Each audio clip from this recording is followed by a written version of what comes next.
Go. I'm excited. It's the finale, baby.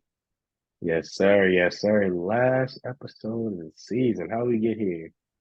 Man, we got here through dedication, hard work, and a commitment to be here every week. Here on episode 39 of the Block to Block podcast, the best podcast in the world for all things Web3. Here we break down the technology, what's going on in the market, and the ways in which you can benefit. I am NFT and Jai, And I am Web3 Wayne. and over here the talk is different. Always, always. The talk is always different every single week, every single Thursday. And every single Thursday, we got to give you the disclaimer because we want you to take this game. We want you to make money from it. But this podcast is only for informational purposes only. So, what does that mean for you? That means if you don't want to lose your cheese, cheddar, mozzarella, provolone, then you should consult your financial advisor or any other financial professional that can help you take this information and use it to the best of your financial capabilities. And with that, let's start the podcast. Let's start the podcast, man. I'm super excited, man.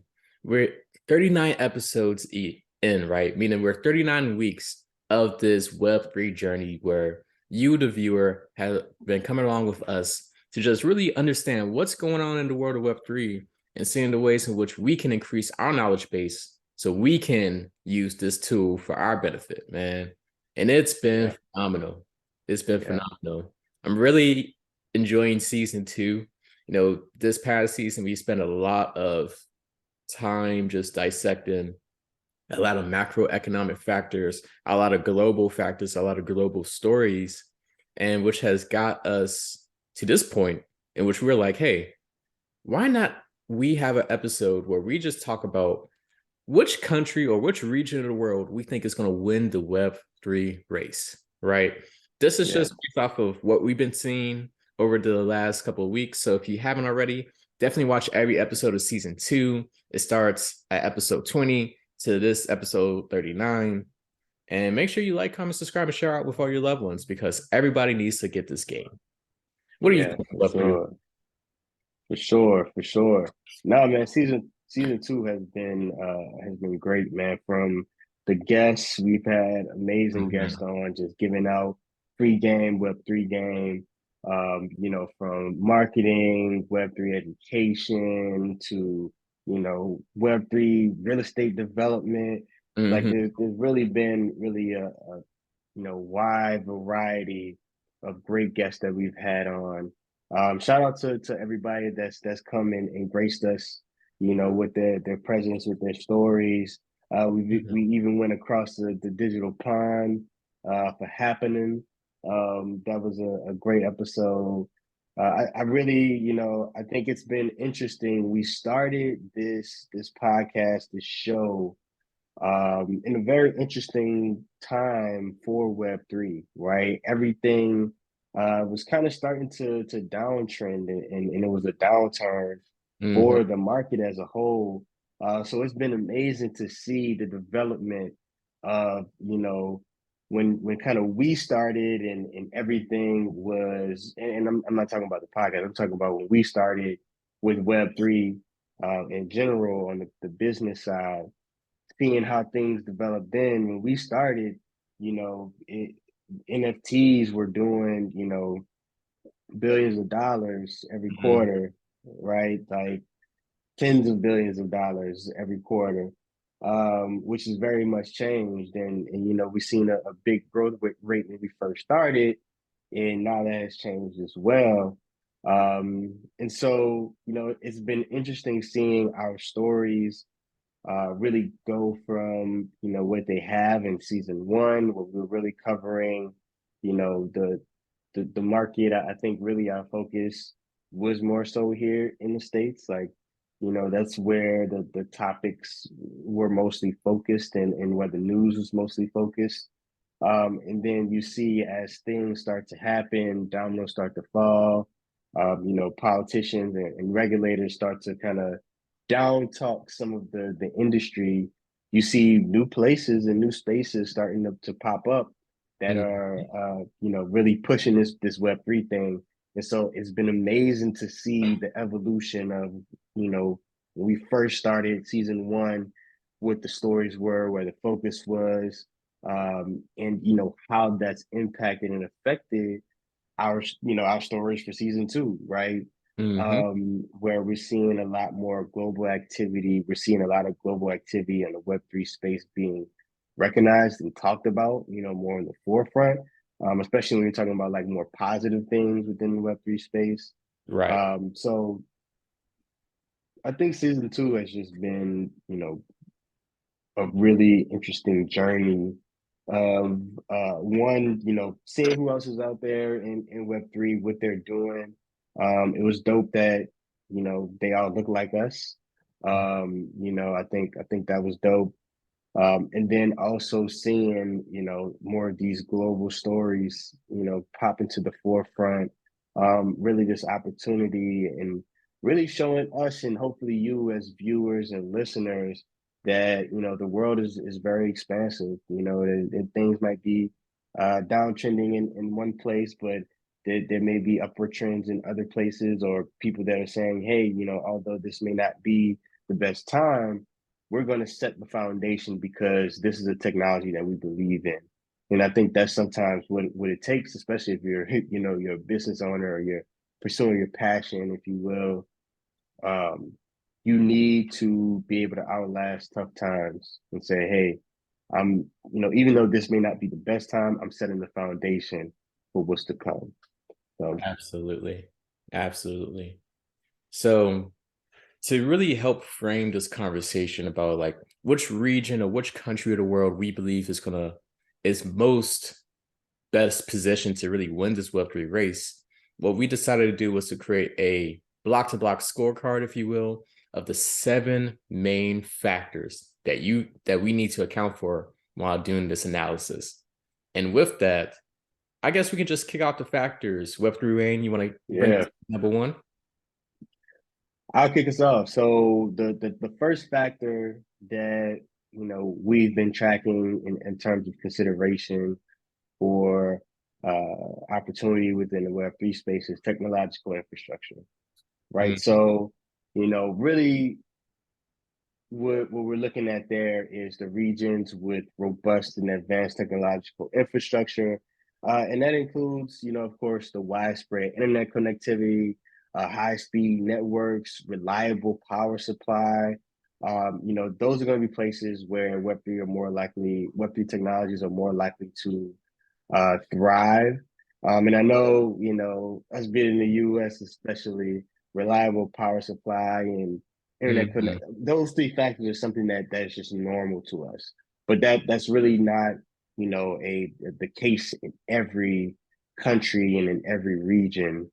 So that's really important because in terms of those technologies, they need to be supportive of the developer community, right? Those builders that are within their environment, and they need great technology to do so. And so we see the advantage there with a lot of the developed countries, right? They already have a lot of that infrastructure that will allow for people to build and those developers to come in and really uh, you know do something special with the Web3 technologies that they're building now. But we've also been seeing from emerging countries as well, uh, you know, they've been putting in significant investments into their infrastructure, right? So that they can compete with these developed countries, especially on the Web3 front, where we're seeing those emerging countries really see it as a tool to really advance their societies and their economies. So technological infrastructure is the first factor that we want to throw out there for you all. Great. Great. Yeah, Yeah, infrastructure is very critical because it does set that foundation for the ability to do the work. But yeah, and that's kind of really from like the bottom up. But from the top down, this is where factor number 2 comes into play. And that's the okay, regulatory environment, right? What we mean is what's the overall governmental attitude towards supporting the growth and adoption of Web3, right? yeah, So regions that have like really favorable regulatory frameworks that support innovation, that protect user privacy, and promote decentralized technologies are more likely to attract these developers, these startups, and investors. And so overall, just the regulatory framework or that governmental attitude is going to have a huge impact on the overall success of Web3 within that ecosystem. Yeah, I think that that makes a lot of sense as factor number two, and I think it also really um, kind of blends in or is a deciding factor for the third factor as well, right? As you kind of see these factors build on top of each other. And factor three is the talent pool, right? The availability of skilled professionals in a vibrant developer community, and those things are vital for the growth of Web3 technology because, of course, right, the most of it is done through kind of software and what we're seeing there. So, you know, developers are going to be the people who are going to build and really create that structure and framework for it to grow. But also skilled professionals also have a very important role in that as well, right? We're talking marketing professionals, business development, we're talking lawyers and people who understand the legal environment, your research institutions, tech ecosystems. Like there really needs to be, that structure. Again, going back to the two previous, right? That infrastructure and then that regulatory environment that will help breed and foster innovation, and really attract top talent. So, we're seeing cities like San Francisco, London, Berlin, and Singapore having active blockchain and Web3 communities. And that's really because of, the two previous factors that we spoke of. Great. Coming in at number 4, we have the entrepreneurial ecosystem. Essentially, how robust is the ecosystem that allows the growth and development of new companies, new startups, right? So we're looking at the ecosystem such as the rate in which startups are being created, the availability of different investors like venture capitalists, angel investors, what have you, and the amount of like incubators or accelerators as well, these dedicated programs that are dedicated to the overall success of these startups, right? Having a very strong and vibrant entrepreneurial ecosystem is what's going to have the overall success of these Web3 startups. And when we see Web3 startups on the rise, we start to see a plethora of more solutions get introduced to the marketplace. So at number 4, we have the entrepreneurial ecosystem. Okay. Number five. Number five, we have the market size and the demand. So the size and growth potential of local markets can really influence the prominence of a region in Web3. Regions with large populations and a strong digital economy and high demand for decentralized applications and blockchain-based solutions may become more attractive hubs for Web3 technology, right? Examples we've seen is recent stories that we've done on Nigeria and Kenya. Really, we're seeing a lot of growth potential there. Big populations, and they may not have the strongest digital economy right now, but there really is a high demand for decentralized applications. And really, there's been a focus from their governments on those technologies, and so you really see that opportunity and demand meshing with some of the other factors that we've mentioned here. And that's number five. Dope, dope. No, coming in at number 6, which is closely tied to number 2, we have government initiatives, right? So in number 2, we talked about having that framework or the rule set for supporting these ecosystems. But number 6 is the actions that these governments are taking in order to support the digital transformation, the blockchain adoption, and the overall investment in Web3 technologies within a region. So here we see things such as public-private partnerships, right? Where governments For example, right, where we saw in the last episode when Kenya, the government of Kenya is partnering with Venom Foundation, a private blockchain organization, in order to bring solutions within that region, right? So we see the rise of public-private partnerships, funding programs, right, where the governments may have like different grant programs or initiatives in order to inject capital. And then finally, of course, just having clear regulations in place to ensure that everybody operating within the Web3 ecosystem knows the bounds of what they're able to do. And from that are able to really bring innovation to the forefront. And so that's number 6, government intervention initiatives. Love it, love it. And that's closely tied into factor number 7, which is just the cultural attitudes and adoption, right? So what is the society as a whole, how are they gravitating towards or away from Web3 technologies? And I think we've seen in a lot of regions, people have been curious.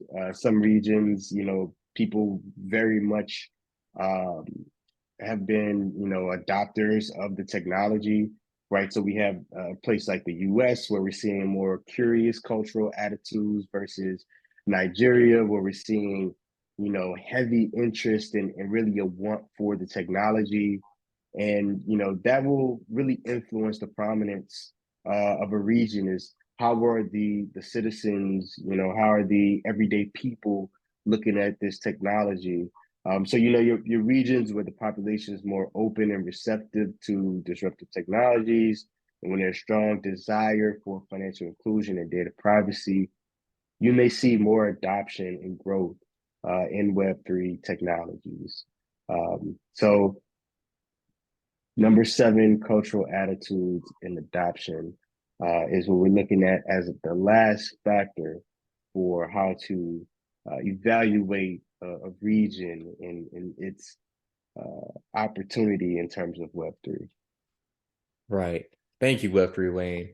And so that's the block-to-block scorecard that we're using to analyze these regions, right? So once again, at a high level, we got technological infrastructure, regulatory environment, talent pool, the entrepreneurial ecosystem, the market size and demand, government initiatives, and finally, the cultural attitudes and adoptions, right? And so with this, as we was just reviewing our past episodes, doing our research, we was able to come up with our own respective top 3 regions and countries that we believe will win the Web3 race. So I'll kick it off. We may have a little bit of debate here. It may be a little contentious, but hey, at this portion of the segment, these are our own personal opinions. What I'm about to express is the opinions of your boy, NFT and Jai. Coming in at number 3, I have Africa as a region, right? And some of the factors that I really took into place for this was really, one, the growth that we started to see in like market size and demand, the cultural attitudes and adoptions, and the government initiatives, right? So as we all know, the continent of Africa is home to like 55 different countries. So oftentimes it's usually quite difficult to talk about it as like one big umbrella, right? There's 55 different countries altogether, different regions, different cultural attitudes, what have you, right? But what we started to see is a couple of things. Over the last couple of years, Africa has been identified as the next global opportunity, right?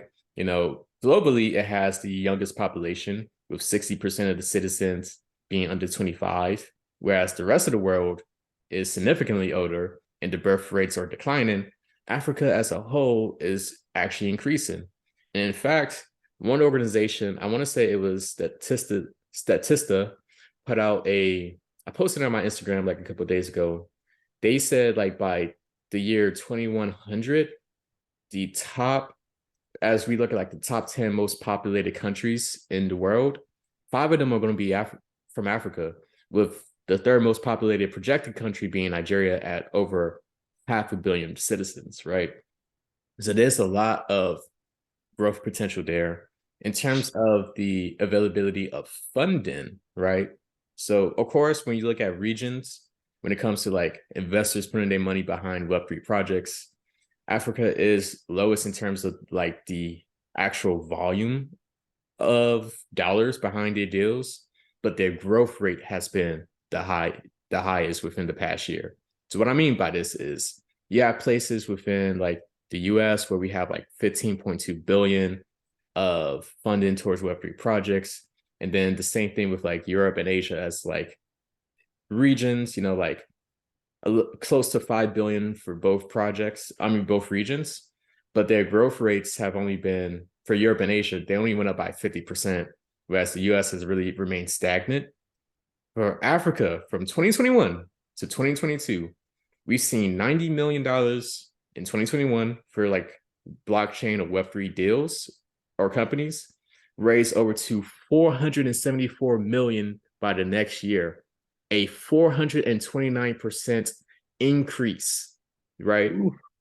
So while yes, these other regions have more dollars backed, if you will, the amount of funding, that growth rate is unmatched when we look at the continent. Because think of it, it is 55 different markets within one region. A lot of opportunities. We're seeing like these government initiatives as well, right? Like Kenya is partnering with Venom Foundation in order to help spearhead the use of blockchain for GovTech across the entire region of Africa, right? Using these private blockchains that are already in place. And that was one of the main reasons why I put them over the EU or Europe as a whole, because like even though Europe has the most comprehensive blockchain Web3 regulatory framework in the world, they're currently, it may change, but currently they're more set on creating their own EU blockchain, which is going to take many years, which they probably won't have really the infrastructure in place to do so, versus Africa as a region who is looking to work with already established blockchain networks like a Venom Foundation, like a Cardano, to handle the majority of their GovTech needs. So that's why I had Africa at number 3. The next two, at number 2, the next 1 and 2 was really a super tight race, and I only had number 1 win by a hair. But at number 2, I put in the UAE, the United Arab Emirates, right? A lot of it just because of what we've seen from government initiatives and their entrepreneur ecosystem being well funded, like super well funded. We talked about how there was recently a $2 billion fund put together solely to invest in Web3 projects within the UAE. So like in Abu Dhabi, in Dubai, you can go out there and get your bag, right? In order to like fund a lot of these Web3 projects. You know, once again, we have organizations like Venom Foundation, which is based in Abu Dhabi, doing these partnerships with other governments across the world as well. And so that influence is going to be backed globally. It's going to be in there. And, you know, just like the overall attitude towards Web3 has been very favorable over in the UAE. And yeah, I almost put them at number 1, but my number 1 was the United States of America. And yes, kind of contentious, right? But when we really look at all of these factors, the US has more pros or pluses in their warehouses than negatives. Like, okay, right now, the United States says only real negative is we don't have a comprehensive regulatory framework, which impedes upon really good governmental initiatives taking place, right?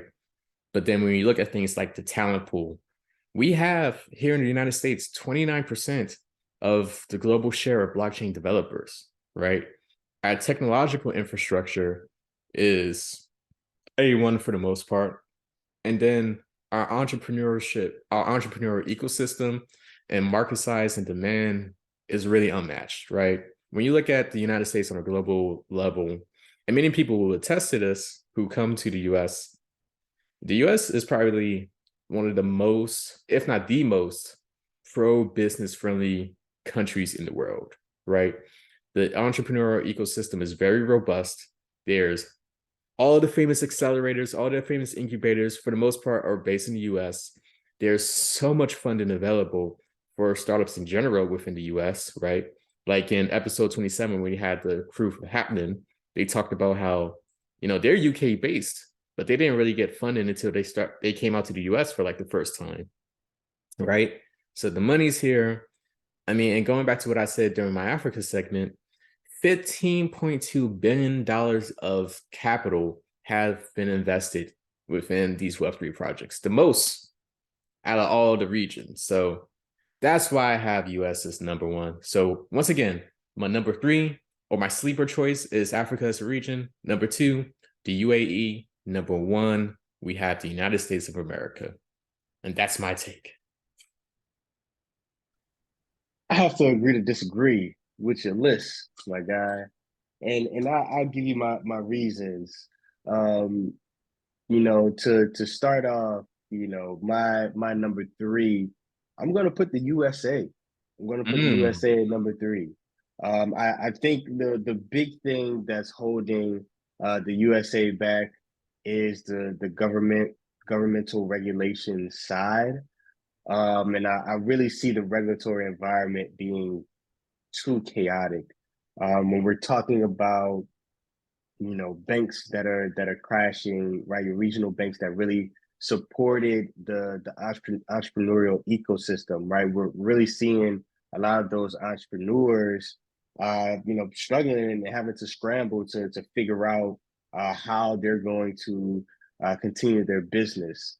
We're really seeing also regulators as well being really, really anti-crypto and as a result being anti Web3, but without providing any clarity or any consistency in how they're evaluating different companies and projects and things like that. And I really think that's hurting the growth and development of Web3 companies, and also really affecting the entrepreneurial ecosystem, right? And having people that are in this Web3 space starting to consider other ecosystems and environments, right? So, when you talk about the US being a place where people come to for these entrepreneurial pursuits, I think it's really turning them off that, right now the US is really not showing any love at all to the Web3 space. Case in point being, Gary Gensler in the SEC very recently, right, went after Algorand. And in doing so, Gary Gensler has previously, stated that, he thought Algorand was a great crypto and a great project. And so I'm talking too much heat right now, but NFT and Jai had to walk away. But what I'm saying My is that laptop's about to die. That's why. yeah. But so and recently the SEC has sued Algorand, right? They've been a part of a lawsuit by the SEC. So there really isn't, this is a crypto and a project that was spoken highly of by the top guy at the SEC, and now is on the wrong side of a lawsuit, and basically staring down the destruction of that crypto. So I really think um, the chaotic nature right now of the regulatory ecosystem, and the lack of government initiatives around Web3 is going to hurt the USA a lot, and put them a little bit behind when it comes to the Web3 space. And I think that really blends into cultural attitudes and adoption. Right, there was a big push by a lot of big companies to focus in on crypto and Web3, and that's reversed. Right, a lot of those bigger companies aren't touching it anymore. Of course, they've done the trademarks, things like that. But really they're stepping away from it, and I think that really puts us at a disadvantage, especially in a space like this that's been developing very rapidly. I think it's something that will really just put the U.S. in a lower position. But the reason I have them at 3 still is for a lot of the factors that you mentioned, right? This is still a very business friendly country. I think that, honestly, we're just waiting to see regulations shake out and some of these lawsuits. I think there isn't any precedence for what we're seeing with these companies. And so we're just going to have to wait until the dust settles a little bit for that regulation to kind of shape out. And I think there's a hard crackdown, and then there'll be some rollbacks to allow for the entrepreneurial ecosystem to thrive. I mean, of course, we have very strong technological infrastructure here in the U.S. The talent pool is amazing here. Of course, we have a huge country, so we have that market size and demand. So I think once the U.S. does clear that dust and that settles, and companies are able to go full speed ahead with this Web3 technology, they will start to pass up a lot of countries that are a bit more restrictive. So I do have them at my number 3. But being number 1, man, I don't know about that. There aren't any signs pointing to the fact that the USA will come back out and really be the leader, if you will, with Web3 technology. They may be a very big part of that ecosystem, global economy with Web3. But I don't see the USA being a leader. So that's my number 3. My number 2 is a little bit more specific than your number 2, or your number 3, I should say, a little bit more specific than your number 3. I have the East African community, the East African BLOC.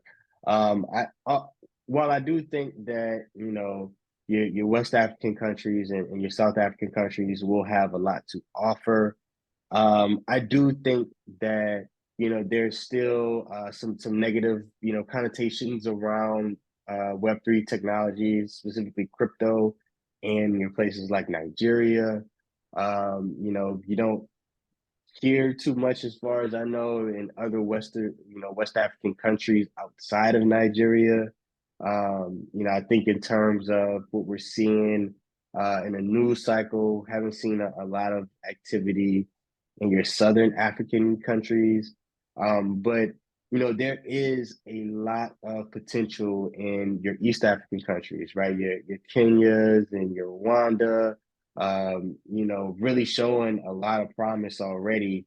When it comes to your Tanzania, right? They're already showing a lot of promise when it comes to Web3.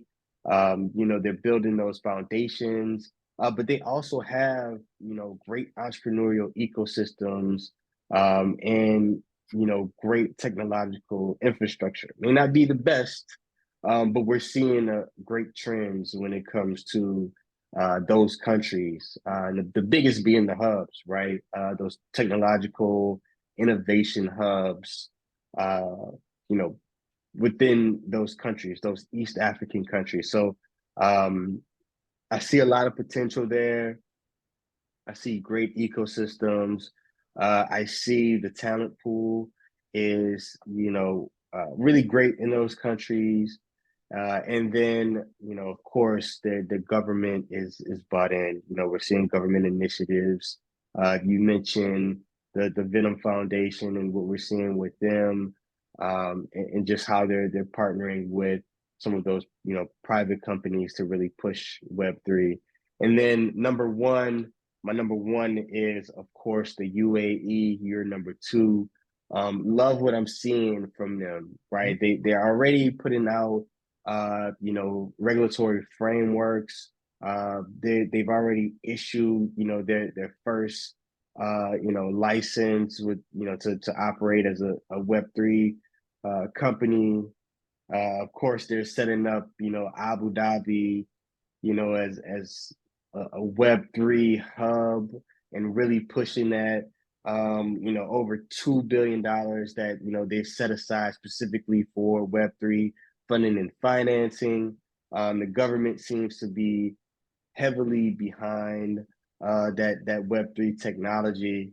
And so I honestly think the UAE is the top of the list, the leader right now, right? Because of those reasons where you really have that strong push from the government, you really have that strong entrepreneurial ecosystem. They're Mhm. even starting, right, to branch out and become, the foundation piece, the backbone cornerstone for other communities and countries, right? So I think that that's a big piece of it. And what's really, really the top of the list for me, and this is not necessarily within our seven factors, but I think will be very important as we continue to track this, is the global political environment is really heavy right now, right? There's a lot of tension between the different countries, between the EU bloc, between the US, China, Russia, BRICS. uh, BRICS, right? Um, and so I think what will serve the UAE tremendously is that they are a bit neutral in all of the global political rumblings that we've been hearing. So I think that will, allow for them to really take a strong lead as a place where entrepreneurs can find a home, and really feel safe in growing out a Web3 venture. So those are my top three. We have the USA coming in at number three. We have the East African community, or the East African bloc, coming in at number two. And then we have the UAE, United Arab Emirates, coming in at number one. I know I didn't have as much of the statistics as NFT and Jai here, um, but there's some real reasons to check those out, and for that being my list for the day. What are your thoughts? I know we differ a little bit. We have the same top three, but different how we're looking Yeah, at it. in What are your different thoughts? order. Um, right, right. Like I said, for me, I placed USA over UAE. It was like very close. Like I just put it by a hair. And that was more so because of current assets that the US has versus, and like the fact that really the only main thing that's holding back the United States is that regulatory framework. And considering that pretty soon we're going to be having a presidential election within the next couple of years, really like as we start to see that changing of the guard in terms of like who's in the White House, Congress, who's composing the congressional body as well, that's going to have a huge impact on just the regulation or the lack thereof that we put out on Web3, right? So whether it's a more liberal friendly, a more conservative friendly, a more innovation focused, less innovation focused, tech friendly type body, that's really what's Mm-hmm. going to like make or break the United States' ability to be number one. And the fact of the matter is, like within the US, every 4 to 8 years, like we tend to have like a major shift when it comes to those political opinions or that political composition, if you will. And with Mm-hmm. that, like I'm kind of hinging my bet on the fact, like, okay, we're probably going to have some sort of change in the guard that will be more favorable towards Web3 in general, right? Because like Yeah, because I mean, once that's gone, or like once that hurdle is gone, yeah, like I just can't see any other region dominating the US in terms of like, bro, the amount of capital that we just have here when it comes to yeah, tech investment in general is like yeah. unmatched, right? You need That's other true. regions as a whole in order to like match one country being the United States, right? Right, But right, I right. do like a lot what you said about the UAE. Like, really, all of those reasons was why I had it at a strong number two, because Mm-hmm. of their one, they are very neutral from what I've seen when it comes to a lot of the political Cold War-esque activity that we're seeing right now. Yeah.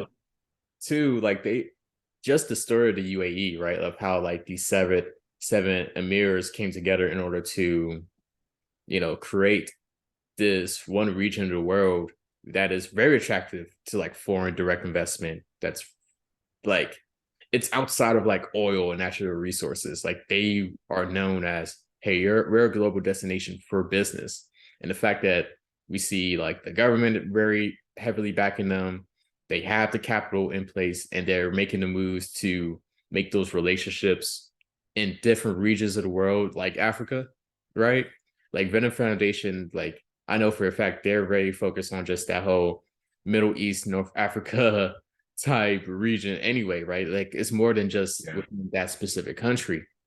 So, but like I said, for me, it's just tough to see. I'm not saying it's impossible. And if UAE becomes the world leader of Web3 and wins the Web3 Hmm. race, I won't be mad in the least bit. But for me, Yeah. it's like seeing like the US is probably going to like kind of change their guard politically. And we have essentially all the assets in terms of the talent pool, 29% of the global market share. Once again, 29% of the global market share of blockchain developers, which is matched evenly with the EU as a region, right? Like one country can match or surpass entire blocks. It's really Yeah. crazy.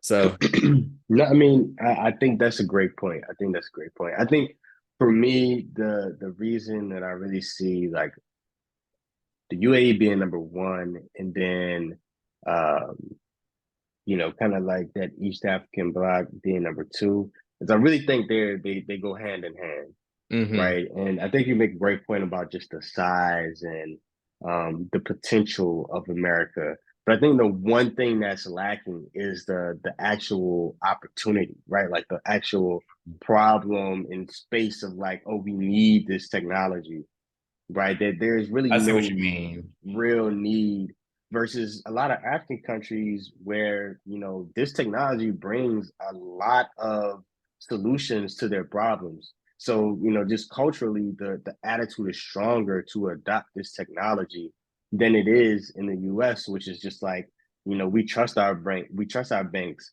Our transaction, costs are pretty low, right? In these African, nations, their banks, they process a lot of their transactions offshore, mostly in the US and Europe, right? Which leads to higher cost and processing times. So, really there is, a higher need for this type of technology, especially when we talk about remittances and things of that nature. The fact that a lot of the environments can be, unstable, right? The economies can be a bit unstable at times. So people already have this, attitude of, adoption when it comes to this decentralization. I think that it really sets up, an African nation, or African countries that have some of that infrastructure. It really sets them up to make a really heavy push when it comes to Web3. And then you bring in the UAE being the foundation of that, right? I think the USA, made a lot of their name, from being a foundational piece for so many other countries, right? And so do you take that into account of, the UAE already positioning themselves as that type of partner and that type of country that can underpin other societies, especially those that have, tremendous growth rates, right? You said it, the 429% growth in Mm. funding. The population is growing rapidly. We talked about it in the previous episode. You have a higher number of individuals that are under 25. So that means their population growth is, um, in their middle class, right, is growing exponentially at this point in time. And that's where you're going to see a lot of the adopters of new technology, right?